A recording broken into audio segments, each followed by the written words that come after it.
మీరు నిన్నగాక మొన్న మరి చూసినారో లేదో అసెంబ్లీ మంత్రి గారు చెప్తున్నారు, ఒక ఆయన రెవెన్యూ మంత్రి గారు, కేసీఆర్ గారేమో కొత్త రెవెన్యూ డివిజన్లు చేసినాడు, కొత్త జిల్లాలు చేసినాడు. ఉమ్మడి మహబూబ్ నగర్ జిల్లాని 5 జిల్లాలు చేసిండు కేసీఆర్ గారు. నాగర్ కర్నూలు జిల్లా, వనపర్తి జిల్లా, గద్వాల జిల్లా, నారాయణపేట జిల్లా చేసినాడు.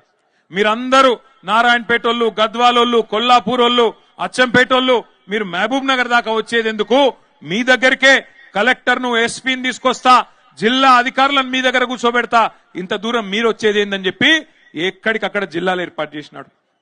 కలెక్టర్లను మీ గడప ముంగట కూర్చోబెట్టినాడు. కొత్త రెవెన్యూ డివిజన్లు ఏర్పాటు చేసినారు, కొత్త మండలాలు ఏర్పాటు చేసినారు.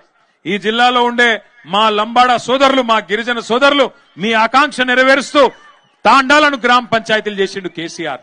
మరి ఇవాళ కాంగ్రెస్ ప్రభుత్వం ఏం చెప్తుందో తెలుసా? కేసీఆర్ తప్పు చేసిండు, తాండాలు గ్రామ పంచాయతీలు చేసేది కాకుండే, మహబూబ్ నగర్ జిల్లాను 5 ముక్కలు చేసేది కాకుండే, అందుకే వనపర్తి రద్దు చేస్తాం, నారాయణపేట రద్దు చేస్తాం, అట్లాగే గద్వాల జిల్లా కూడా రద్దు చేస్తామని చెప్పి నిన్నగాక మొన్న పొంగులేటి శ్రీనివాసరెడ్డి రెవెన్యూ మంత్రి గారు ప్రకటిస్తా ఉన్నాడు.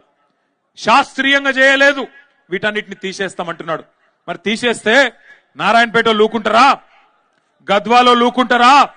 వనపర్తితో లూకుంటారా? ఆలోచించండి.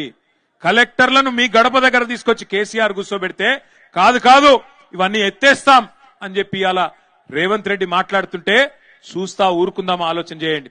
నేను రేవంత్ రెడ్డి ప్రభుత్వాన్ని హెచ్చరిస్తా ఉన్నా, మీరు గద్వాల జిల్లా ముట్టినా, వనపర్తి జిల్లా ముట్టినా, నారాయణపేట జిల్లా ముట్టినా అక్కడ అగ్గి ఉట్టిచ్చే బాధ్యత బీఆర్ఎస్ తీసుకుంటది.